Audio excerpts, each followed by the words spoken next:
The ocean covers over 70% of our planet, and yet what we know about it barely scratches the surface. Beneath its swell is a largely unexplored universe, until recently beyond the gaze of human eyes. So why do we know so little about the ocean? For a start, immense pressure presents huge challenges for divers and equipment alike. In many ways, it's easier to send a mission to space. But with new technology, such as submarine robots, this hidden realm is starting to reveal its secrets. So what's down there? Well, there's water, lots of it. 1,419,120,000 cubic kilometers, to be about as precise as you can be. And in that water there's fish, the main source of protein for around 3 billion people. But there's a lot more than just fish down there. Extraordinary otherworldly creatures dwell in the depths, with new ones discovered all the time. Many are gelatinous, jellyfish that disintegrate if you try to catch them in a net. In 2020, scientists found the giant Siphonophore apolemia, an organism made up of millions of interconnected clones, its thin, twisting body reminiscent of a long piece of string. And the ocean floor is far from being the flat and featureless seabed you might imagine. If you were to drain the ocean, the landscape would emerge just as spectacular as anything on land, boasting some of the highest peaks, deepest canyons, and longest river channels on the planet. There are even waterfalls under the sea, the largest being the Denmark Strait Cataract. Here, the cold waters of the Greenland Sea meet the warmer waters of the Irminga.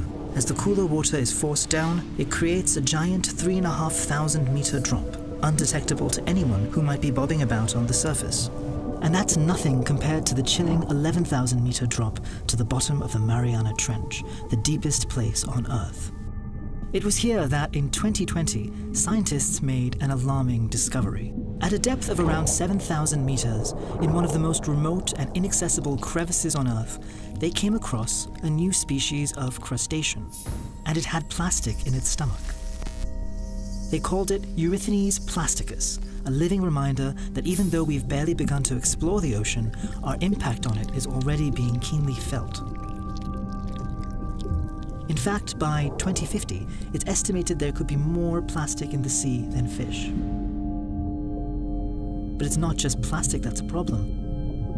There are also dead zones, areas with insufficient oxygen to support marine life. These are becoming more common thanks to pollution. The sad truth is, when it comes to the ocean, the reach of human activity goes far beyond the reach of our knowledge. It's easy to feel detached from the ocean, particularly if you live inland. And this might explain why we've treated it as a dumping ground. But the more we explore, the more we find it has to offer. For example, the gene pool of deep ocean life, such as sponges and microorganisms, could hold the key to solving the urgent problem of antibiotic resistance. More importantly, the ocean is key to almost all life on the planet.